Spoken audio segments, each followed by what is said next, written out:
Abertura fundo azul. Linha branca horizontal se divide em duas e forma um quadrado que logo se desfaz. Círculo se divide horizontalmente em outros coloridos e se desfazem. No centro do círculo branco, o repórter Justiça. Imagens da evolução de uma criança, desde bebê de colo, depois engateando, brincando com massinhas, em seguida uma janela já maior de sentada no descobertas, tapete com peças de desejos, letras, experiências depois e na afeto. companhia de uma Do adulta, nascimento até os 6 depois anos na de companhia idade, de uma as adulta, experiências das estudando numa crianças mesa. terão impacto Após, por toda outra a criança vida. escovando os Primeira dentes infância e finaliza é o com assunto do imagens de repórter crianças Justiça de com hoje. brinquedos paradidáticos. Do nascimento Camila até o Ferrari, primeiro ano, neuropsicóloga. é o boom do psicomotor, né, do sensório motor. Então a criança explora oralmente, aprende a andar, a se deslocar no espaço. Do primeiro ano de vida até o terceiro ano de vida é um boom de linguagem. Então a criança melhora muitos aspectos relacionados à compreensão e à expressão. Do terceiro até o sexto são as mudanças socioemocionais. Se uma criança nasce, Vital de nós Donete, todos temos pós-doutora em mais primeira vida, infância. mais vitalidade, mais energia, mais vontade de aprender, porque a criança é a vida na sua fonte, na sua gênese, que quer conhecer, aprender, fazer e transformar. Então, essa dimensão da socialidade, da integralidade no conjunto é fundamental no cuidado da criança. Na primeira infância, o cérebro está a todo vapor para aprendizado e é sensível a mudanças, adaptações e estímulos que recebe. De acordo com a neurociência, as células cerebrais chegam a fazer até 1 milhão de novas conexões por segundo. Isso não acontece em outras fases. Essas conexões são importantes para toda a aprendizagem futura, porque estão relacionadas às habilidades emocionais, cognitivas e sociais. A neuropsicóloga explica que a primeira infância é dividida em 3 fases. A primeira Camila Ferrari, abrange o nascimento neuropsicóloga. até o primeiro ano de vida, no qual eu observo modificações motoras acontecendo maciçamente. Entre o primeiro ano de vida e o terceiro, mudanças relacionadas à linguagem, tanto expressiva quanto receptiva, e do terceiro até o sexto, as grandes modificações comportamentais e sociocognitivas. No final da primeira infância, a criança está pronta para começar o processo de alfabetização. Cuidado, amor, Sequência de valores, imagens com crianças interação, de várias respeito. idades, acordando, Investir na primeira nadando, infância brincando. é dar oportunidade para que a criança desperte todo o seu potencial e lá na frente seja um adulto equilibrado, responsável e mais saudável. Quando a gente Camila tem uma Ferrari, criança neuropsicóloga. muito bem cuidada e protegida do ponto de vista não só neurológico, mas também socioemocional, a gente consegue instrumentalizar ela para ser um adulto mais capaz, com mais percepção do seu potencial, com autoestima mais alimentada. Se eu tenho um adulto com essa composição, eu tenho um adulto com maiores chances de ser produtivo no trabalho, um melhor pai, um melhor filho, um melhor adulto, com a entrada social mais positiva e menos patológica, digamos assim. A Lei Ariel Alves, advogada. 13.257 de 2016, conhecida como Marco Legal da Primeira Infância, complementou o Estatuto da Criança e do Adolescente, compreendendo esse período até os 6 anos de idade como o mais importante e relevante na formação das crianças, estabelecendo direitos e garantias fundamentais, além de políticas públicas nas várias áreas. A luta pelos direitos da criança e a política da primeira infância no Brasil se confundem com a história de Vital de Donê, educador e pós-doutor em primeira infância. Ele coordenou o movimento Criança e Constituinte em 1986 e reuniu propostas voltadas para a garantia dos direitos das crianças com absoluta prioridade. Trabalho que serviu de base para o artigo 227 da Constituição Vital de Federal. Donete, Que esse pós-doutor em diz primeira infância. que a família, a sociedade e o Estado devem assegurar com absoluta prioridade os direitos da criança à vida, à saúde, à alimentação, à educação, à cultura, ao lazer e assim por diante. Todos os direitos que estão no artigo 227 desdobrado em vários dispositivos dentro desse mesmo artigo. Imagens do Vital Dr. também Vital de coordenou a Donete elaboração caminhando em do uma Plano sala, Nacional logo da Primeira depois com o Infância, livro na com o mão. objetivo de garantir um acompanhamento de forma integral em todas as áreas. Ele conta que foram reunidos planos que já havia no país nas áreas da saúde, da assistência social, da educação infantil e na proteção dos direitos. Mas faltavam outras áreas fundamentais para o desenvolvimento das crianças. Por exemplo, violência, trabalho infantil, certidão de nascimento e acidentes na infância. Vital de Donete, pós-doutor em primeira infância. Parte de uma visão holística da criança, na sua integralidade.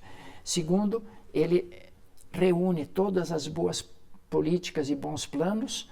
E terceiro, ele acrescenta onde não havia planos para que a criança fosse atendida integralmente. E o plano foi aprovado pelo CONAN em 2010. Em 2020, nós fizemos uma revisão e atualização e estendida até 2030, que coincide com o término dos Objetivos de Desenvolvimento Sustentável. Né? Avanços e conquistas importantes, mas ainda distante de um cenário ideal. Crianças precisam de cuidado e educação para se desenvolverem plenamente em aspectos físico, psicológico, intelectual e social. Nesse universo de crianças, a gente não pode esquecer ninguém e tem que lembrar principalmente das crianças pobres, das crianças excluídas, crianças que não estão tendo a chance de uma boa instrução, uma boa escola, um bom atendimento, boa alimentação, uma boa convivência social.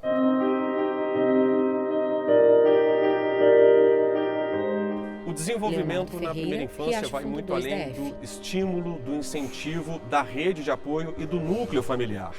O Repórter Justiça mostra agora que a partir dos 3 anos, o bairro passa a ter um papel importante e decisivo na vida das crianças.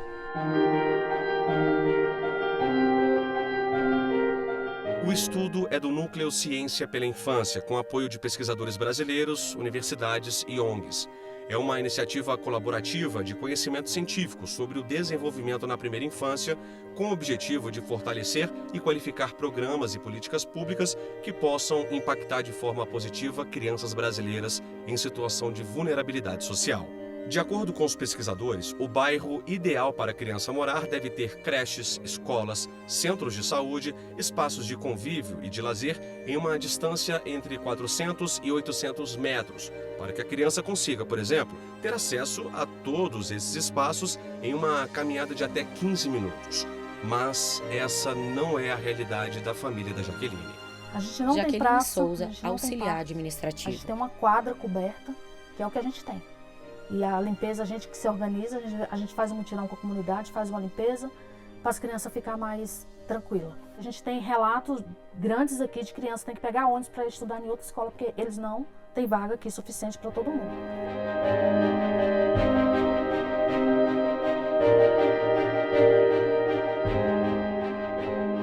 Jaqueline mora no Riacho Fundo 2, no Distrito Federal, com um marido e 5 filhos. Está grávida do 6º.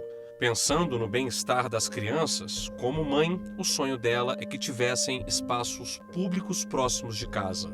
Eu gostaria que do lado da quadra tivesse administrativo.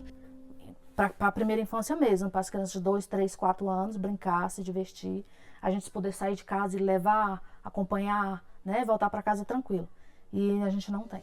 As crianças brincam na rua, que acumula sujeira, e há o risco de acontecer um acidente. O coração de mãe fica apertado e o medo é pela segurança dos filhos. Pode Jaqueline querer brincar Souza, em uma outra quadra, auxiliar administrativo. Parque de outra quadra que as pessoas não recebem muito bem e acabam se machucando. Então é conflito psicológico e físico.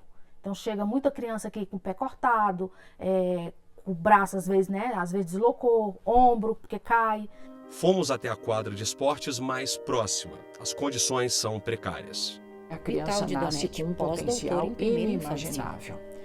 Porém, esse potencial só se desenvolve, só acontece, só se realiza na interação social e física.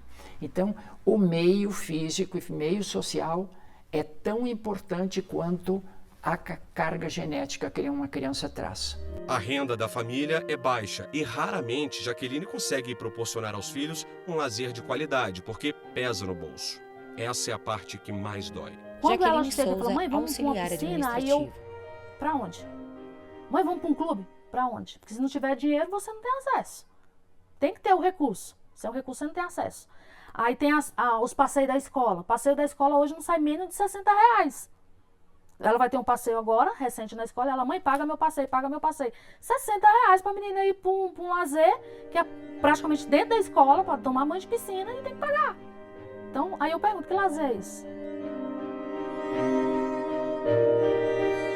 As pesquisas são categóricas em dizer a criança que passa problemas, privações muito sérias, sejam físicas, sejam afetivas, sejam sociais, ela terá um déficit, um gap, um vazio na sua vida que depois é muito mais difícil de preencher, muito mais complicado, mais demorado e já depois de um dano ter sido causado. No próximo bloco, a repórter Renata Teodoro mostra a importância do brincar na primeira infância. A gente volta já. Vinheta de transição. No centro, em círculo branco escrito em amarelo, repórter Justiça. Abertura, fundo azul. Linha branca horizontal se divide em duas e forma um quadrado. No centro do círculo branco, repórter Justiça. Brincar, correr, cair e continuar Sequência de imagens tentando. com crianças Faz brincando parte no da parquinho ao ar brincadeira livre. e do crescimento Em seguida, na piscina de bolinhas e a e primeira correndo na escola. infância é o momento mais importante para colocar em prática atividades lúdicas, jogos infantis e competições. Tiago Saraiva, treinador físico. Dos 2 aos 3 anos, tem um autor muito famoso chamado Galahu, de educação infantil. Ele fala que essa fase é a fase de experimentar, de aprender essas coisas, sabe? De saltar, então caiu, tudo bem, o importante agora é aprender a levantar, cair faz parte. Machucou o dedinho do pé porque bateu na quina da calçada. Meu filho, faz parte, o nome disso chama dor. E agora é aprender a lidar com isso, aprender a correr, aprender a chutar uma bola, arremessar uma bola, aprender a ser criança, né? Confiança, autonomia, independência, qualidades primordiais para a Aline e para o Tiago na criação do filho. O casal sonhava com a chegada do Augusto e juntos decidiram seguir diferentes linhas da educação infantil. A principal delas foi a montessoriana, uma proposta de descoberta e aprendizado por meio de experiências, tentativas e prática. Por exemplo, ele já consegue Aline subir Saraiva, uma escada dentista. sozinho. Se toda vez que ele for subir a escada, pegar no colo e subir, ele não vai aprender. E aí, isso vai atravancar esse desenvolvimento, né? Então, a gente tem vídeo dele pequenininho no parquinho, subindo as coisas sozinho, andando sozinho. Lógico, a gente tá prestando atenção, não é que a gente é negligente, ele faz o que quer e vai se machucar. Eu tô do lado, para se ele precisar, quando ele precisar. Não é para fazer tudo por ele. É nessa fase que a plasticidade cerebral é maior, ou seja, nos primeiros anos de vida, o cérebro de uma criança parece uma esponja, porque tem mais facilidade para absorver conhecimento. Especialista em neurociência aplicada à educação, Camila acrescenta que o brincar também desenvolve habilidade social e cognitiva essenciais para o crescimento saudável. As formas Camila de pensar Ferrari, no mundo neuropsicóloga. são modificadas, são transformadas à medida em que a criança brinca. A linguagem também é um grande marcador positivo, um grande efeito positivo da brincadeira. Então eu aprendo a me expressar, eu compreendo melhor as regras de mundo, regras de que o outro me dá oralmente. Então a brincadeira me ajuda a me compor enquanto sujeito, tanto do ponto de vista motor, quanto do ponto de vista sociocognitivo, interacional. A brincadeira é muito séria. Aqui na casa do Augusto é desse jeito, brincadeira tem prioridade. Os pais participam em tempo integral da vida do filho, se revezam e organizam a agenda para que um dos dois sempre esteja presente. Talvez se não tivesse na nossa Tiago presença, Saraiva, teria um tempo treinador maior de físico. tela. Antigamente a gente tinha mais tempo de televisão, embora soltos na rua, a gente tinha muito mais tempo na frente da televisão, assistindo desenhos. Hoje a gente sabe que talvez não seja tão positivo assim ficar tanto tempo na frente da tela, voltar a ser criança livre, experimentando um pouco de tudo, rolando no chão, brincando, saltando, por aí. A gente acredita muito nisso. Em casa, Renata a família está Teodoro, sempre em Jardim busca de Botânico diversão DF. e de bons momentos juntos. A gente está aqui na quadra de esportes e o Augusto não consegue esconder a paixão dele pelo alfabeto. Até eu ganhei meu nome aqui. Ficou lindo demais, Augusto. Obrigada, meu amor. A paixão não é só pelo alfabeto, não. Aos 2 anos, Augusto já sabe falar o nome das principais espécies de dinossauros. E quando pergunto qual o favorito dele, a resposta vem completa, olha só. Augusto, filho do casal. Quem que é esse? Qual que é esse? Braquiossauro.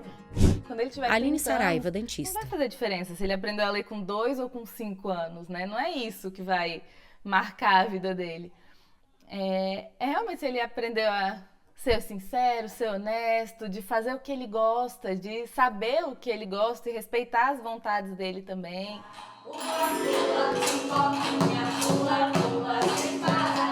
Música, atividades lúdicas e brincadeiras que proporcionam experiências. Estamos em Brasília e viemos conhecer o programa Educação Precoce, da Rede Pública do Distrito Federal. Bom dia,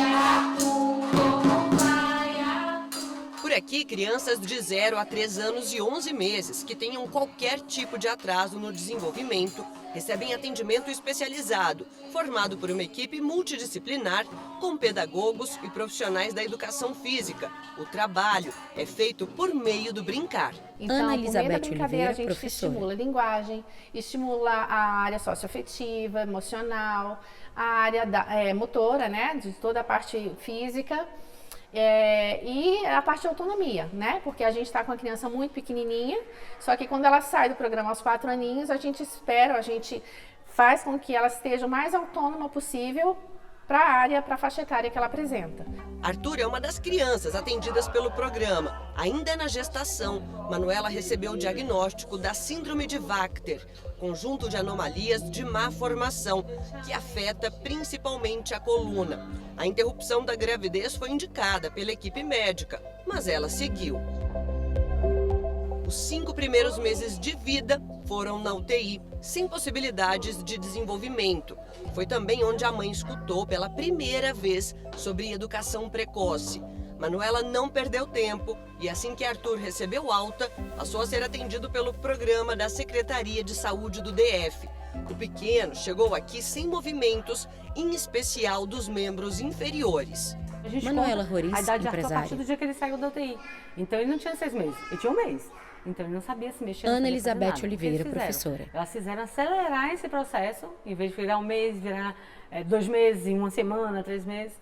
Então, quando ele era pequeno, a gente entrava com ele na salinha. A gente via, assim, no mesmo dia que Arthur não fazia isso, com a mão do nada já estava levantando. Além dele, outras crianças também são contempladas. E o foco do programa é desenvolver a potencialidade de cada um desses pequenos. Muitas vezes a família chega muito focada no problema, focada no atraso, focada no diagnóstico e não percebe o potencial e o quanto que aquela criança tem por trás daquele diagnóstico, ou melhor, na frente daquele diagnóstico, né? Porque o diagnóstico é uma característica dela, não define ela completamente. Então a gente busca mostrar para essas famílias isso. Vamos olhar para o seu filho além desse diagnóstico. E além desse diagnóstico tem uma criança com potencial absurdo e é isso que a gente busca deixar mais aparente possível.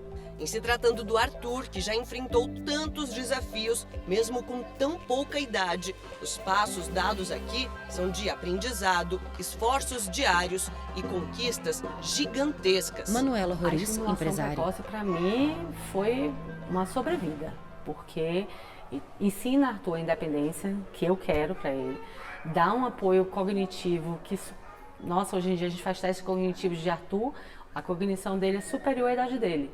Ele não sabia falar, mas ele sabia já se expressar de uma maneira suficiente. A parte artística, então, eles trabalham muito com música, você vê Arthur passa o dia cantando, dançando, mas não foi por causa de mim, garanto, que eu cantando sou péssima. Mas é aqui, porque tem aula de música, quando ele fala em música, Arthur sabe. E é assim, com tantas histórias inspiradoras sobre o poder do brincar e com o exemplo dessas mães em forma de anjos, que eu encerro esse bloco. A grande Aline mágica Saraiva, da dentista. maternidade é essa, você vai se tornando cada vez mais desnecessária, se ele fosse desenvolvendo bem. Bom dia,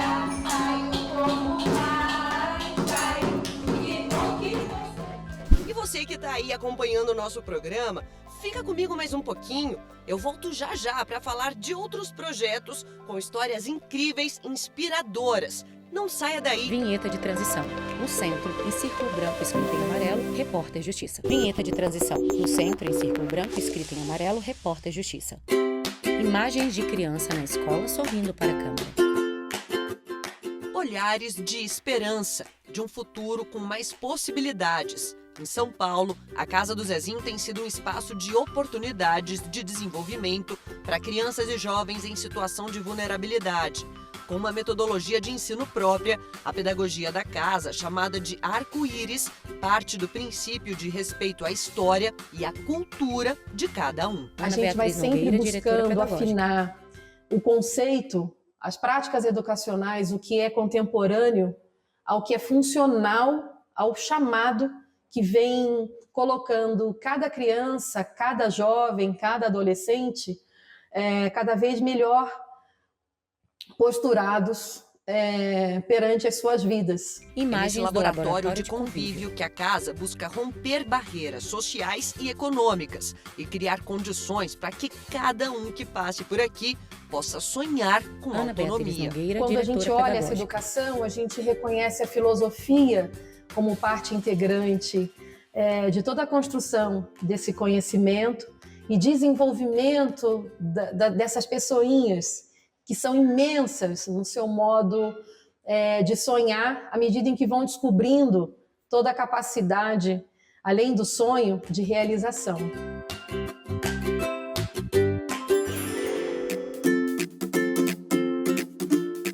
Em Brasília, outra iniciativa também prioriza a educação como base transformadora de oportunidades futuras. Viemos conhecer o projeto Integral de Vida Pró-Vida, um espaço em meio à natureza, feito para que eles possam se desenvolver, crescer, criar laços e voar. Celiomar Dias de Oliveira, presidente da instituição Pró-Vida. A aprender a lidar com as outras crianças, né, com diversos tipos de crianças, diversos tipos de comportamentos.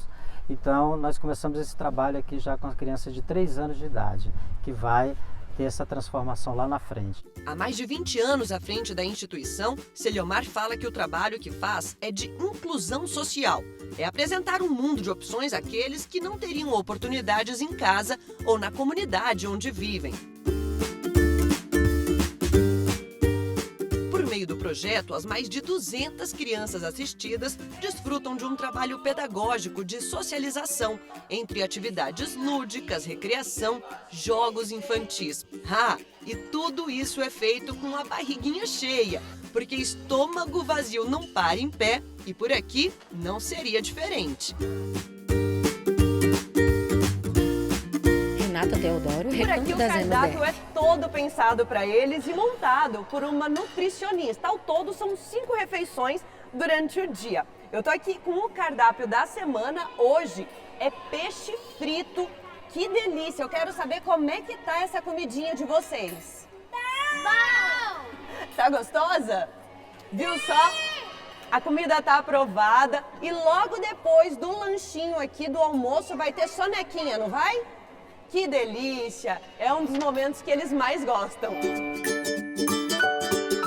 Até quem já foi aluno, hoje está do outro lado da história. Daphne sempre quis voltar para cá como profissional. Daphne Michele, monitora. É gratificante saber de que eu estou fazendo parte do Pró-Vida, de que eu estou fazendo parte desse momento aqui agora com você, de que eu fui escolhida, de que eu estou crescendo.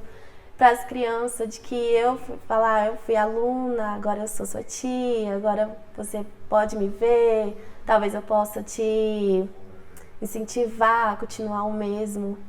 É muito prazeroso saber disso. É dar asas à imaginação, é despertar o interesse pela leitura, pelas histórias que tocam o coraçãozinho de cada um. Para além disso, é garantir que elas, crianças, descubram aquilo que mais gostam e saibam se proteger. Ele reconhece a parte íntima dele, ele explica isso que ninguém pode tocar. Então, assim, você vê uma criança de 3 anos já ter essa consciência, essa proteção que o Pró-Vida tem. É um projeto de proteção mesmo contra a violência e um projeto de proteção com as crianças desse local. Acompanhar o crescimento desses pequenos e ensiná-los a como proteger o próprio corpo foi um dos trabalhos em que a Thaís mais dispensou energia, tempo e dedicação, mesmo diante de todos os desafios. Como que a gente tinha que ensinar para a criança de 3 anos de idade que entra aqui no maternal a proteger o próprio corpinho? Então, nós começamos a trabalhar com materiais específicos, até que nós fechamos em 2022 uma parceria muito linda com a Patrícia Almeida, que é autora do Eu Me Protejo, e a cartilha dela foi o viés para desenvolvermos. O projeto, coordenado por ela, de prevenção de abuso sexual, ganhou o prêmio do Conselho Nacional de Justiça de Boas Práticas. Em 2019, nós fomos reconhecidos pelo Instituto Alana por desenvolver boas práticas na primeira infância. Ganhamos o primeiro lugar no Distrito Federal e, ainda no final do mesmo ano, nós ganhamos em terceiro lugar no âmbito nacional, sendo avaliados pelo Conselho Nacional de Justiça. Foi uma grande honra para nós essas premiações. A iniciativa deu tão certo que o projeto ganhou ainda mais vida e se tornou política específica de proteção a crianças dentro e fora da instituição. Fizemos uma culminância desse trabalho, que foi a seleção de desenhos que as crianças produziram, mostrando o que elas aprenderam. E o resultado foi tão bonito que nós fizemos uma comissão de avaliação. Conselheiros tutelares, promotores de justiça que trabalham nessa área, toda essa articulação foi feita. Eles tiveram acesso a esses desenhos, selecionaram uma amostra desses desenhos, eles viraram botões com as falas das crianças e foram distribuídos entre a regional de ensino, professores e educadores. Diante desse cenário, o Judiciário também cumpre papel fundamental quanto às ações de incentivo relacionadas aos cuidados com a primeira infância. Neste ano, o ministro Luiz Roberto Barroso lançou a campanha Se Renda à Infância, para estimular a doação de parte do imposto de renda a fundos específicos de amparo à primeira infância. Ressaltou ainda a importância de medidas que garantam mais oportunidades a esses jovens. Luiz Roberto são Barroso, revertidos em presidente ações do Supremo concretas Tribunal Federal, voltadas ao financiamento de projetos de proteção e defesa dos direitos da criança e do adolescente em variadas áreas, entre elas a promoção da saúde, com a manutenção ou a construção de hospitais, da educação, com capacitação de adolescentes e jovens para o mercado de trabalho ou ainda no combate à violência ao trabalho infantil e numerosas outras. Ações que reforçam o compromisso do Poder Judiciário com a primeira infância para um futuro melhor. Estar com uma criança diante de você e ser responsável, co-partícipe no desenvolvimento dela é algo muito nobre e grandioso. Não se faz de qualquer forma. Então, hoje, poder trabalhar não só com as crianças daqui, numa instituição com a qual eu me identifico, que eu tanto amo, mas poder levar para outros profissionais que vão alcançar outras crianças, não tem preço. É um senso de realização muito grande. É sentir-se útil para a sociedade também, com certeza.